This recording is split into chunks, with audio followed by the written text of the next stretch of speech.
대한민국 역대 화재 사건 탑3와 화재 초기 진압이 가능한 원격 자동 소화 시스템 기술에 대해 알아보겠습니다. 채널 고정.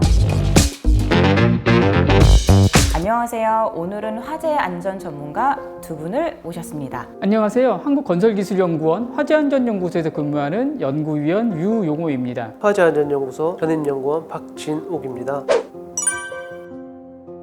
오늘은 대한민국 역대 화재 사건 탑3에 대해서 알아볼 건데요. 몇 달 전에 울산에서 굉장히 큰 화재 사건이 있었죠. 정확한 화재 원인은 아직 조사 중에 있으나 화재 확산의 빌미가 되었던 것이 바로 외벽 드라이비트 공법으로 지어진 건물이라는 것이었습니다.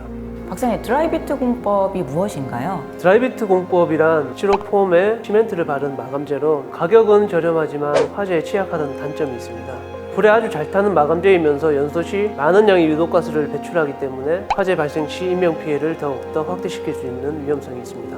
자, 그럼 건교항이 뽑은 대한민국 역대 화재 사건 3위 어디인가요? 1971년 12월 25일 크리스마스 날 아침에 발생한 대형가 호텔 화재 사건입니다. 사망자가 무려 163명에 이르렀고요. 50여 년 전의 화재 사고임에도 8억 원이 넘는 큰 재산 피해가 있었던 사건입니다. 9.11 테러 사건이 일어나기 전까지는 세계 최대의 건축물 화재 참사 사건으로 기록되어 있는 아주 불미스러운 사건이라고 할 수 있겠습니다. 호텔 1층 카페에 LP가스가 터져서 화재가 일어난 걸로 알고 있습니다. 대형가 호텔은 지금은 아주 큰 높이의 22층이지만 그 당시에는 초고층 빌딩에 속하는 건물이었습니다. 당시 국내에서는 고가사대리차도 몇 대 없었고 그나마 고가사대리차도 최대 7층밖에는 올라갈 수 없는 빈약한 장비에 있었고요. 그런데다가 소방 전용 헬기조차도 없었던 시대인지라 군용 헬기가 동원이 되어서 모든 인력과 모든 장비가 동원이 돼서 인력 구조를 앞서갔음에도 불구하고 앞에서 말씀드린 것처럼 상당히 많은 인명피해가 났으며 그 중에서도 38명은 화재와 무관하게 불을 피해서 건물에서 뛰어내리면서 일어난 낙하사고로 의해서 사망이 일어났었던 아주 안타까운 사고로 기록되어 있습니다.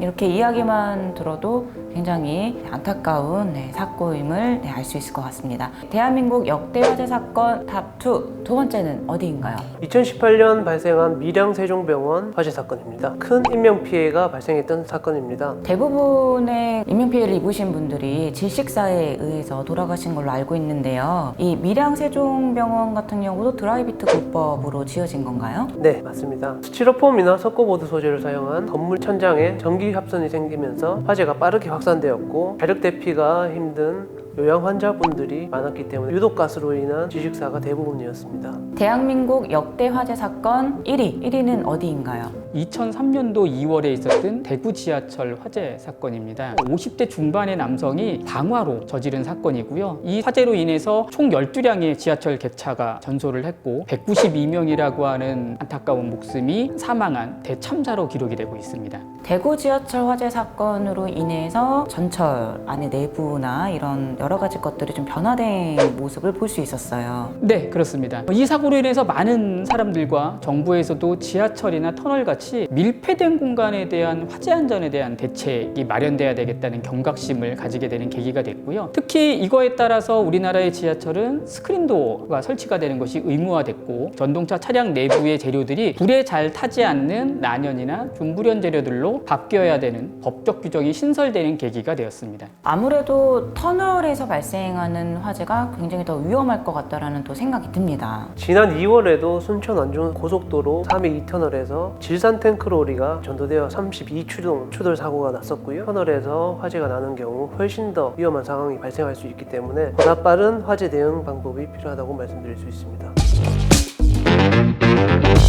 아무래도 꺼진 불도 다시 보는 경각심이 필요한 시즌인 것 같습니다. 저희가 화재 진압이 굉장히 중요한 것 같습니다. 빠른 화재 진압을 위한 연구 성과들이 있다고 얘기를 좀 들었는데요. 네, 맞습니다. 저희 건설기술연구원에서는 화재가 났을 때, 특히 터널과 같은 밀폐 공간에서 화재가 났을 때 인명피해를 최소화하고 구조에 대한 골든타임을 놓치지 않도록 하기 위해서 빠르게 화재를 진압하고 그 빠르게 대응할 수 있는 초기 대응 시스템으로 원격 자동 소화 시스템을 저희가 개발해서 상용화를 앞두고 있습니다. 현재 서울의 구룡 터널에 시스템이 첫 도입이 됐다고 합니다. 터널 내에 화재 발생을 했을 때 신속하게 초기 화재를 진압하고 확산을 막을 수 있도록 하는 기술로서 터널 내부에 소화용 물분무 설비를 설치를 하고 화재가 발생했을 때 화재 관리 사무소에서 관리자들이 원격으로 초기의 진압을 시도할 수 있는 시스템입니다. 특히 화재가 발생했을 때 소화 활동이 지연될 수 있는 도심지, 즉 차량 정체가 일어났을 때 모세의 기적을 바라지 않는 이상 소방대가 빠르게 접근할 수 있는 것을 우리가 기대하기가 쉽지가 않기 때문에 이러한 도심지에서 신속하고 효과적으로 화재를 초동에 대처할 수 있는 그런 시스템이라고 할 수 있습니다. 원격으로 조정한다고 이야기하셨는데요. 네, 상상만 해도 꼭 영화의 한 장면 같습니다. 화재가 발생하면 화재가 발생됐다는 것을 감지함과 동시에 상황실로 그 신호가 전달이 됩니다. 그러면 상황실에서는 CCTV나 저희가 준비해 놓은 영상 자료를 통해서 화재가 난다는 것을 보고 조이스틱과 같은 간편한 조작 설비에 의해서 화재난 것을 직접적으로 타격하는 설비입니다. 영상으로 감지한 것을 관리사무소에서 뿐만 아니라 관리자가 가지고 있는 핸드폰 앱으로도 신호가 전송이 되고 앱을 통해서도 조종이 가능할 뿐만이 아니라 현장에 접근한 관리자가 현장에 있는 리모컨 컨트롤 시스템을 위해서 현장에서도 핸드폰으로도 그리고 관리소 사무소에서도 세 군데서 모두 원격으로 조종할 수 있는 3-in-1 시스템을 갖추고 있습니다. 3-in-1 시스템. 와, 굉장히 빠르게 화재를 또 진압할 수 있을 것 같습니다. 그렇다면 인명피해도 최소화할 수 있겠어요. 네, 맞습니다. 인력 투입 없이 상황실 모니터를 통해 대피자 안전 확보 후 화재 지점에 빠르고 정확한 타격이 가능하기 때문에 화재 진압률을 높인 효과를 볼 수 있으며 경제적인 측면에서도 기존 설비 대비 20-30% 정도 공사비가 이제 절감할 수 있는 효과를 볼 수 있습니다. 어서 하루빨리 이 기술이 상용화가 되어서 저희 국민들을 안전하게 또 지켜줄 수 있었으면 좋겠습니다. 저희 이제 마무리 인사를 해야 되는데요. 박사님, 너무 아쉽지 않으세요? 네, 많이 아쉽습니다. 너무 아쉽네요. 네. 이제 조금씩 입이 이제 풀리려고 하는데 좀 네. 아쉽습니다. 그래서 특별히 저희가 2부를 준비를 했습니다. 오늘의 공개형 영상이 유익하셨다면 좋아요, 구독 꾹 눌러주세요.